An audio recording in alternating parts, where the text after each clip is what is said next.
Hello mga kabayan. Buongiorno a tutti. Ito na po yung atin namang na-harvest ngayong araw dito sa aking bahay kubo. Ayan, kung mapapasin nyo, 5 upo yung ating kinuha ngayon.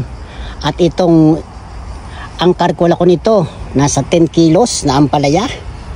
Yung ating okra, yung ating pipino, ito po yung ating malunggay at yung ating mga kamatis. Kaya nakakatuwa po ang mag-harvest talaga ngayong panahon. Kaya ayan po yung ating iba't ibang mga gulay na inani ngayon dito sa ating bahay kubo.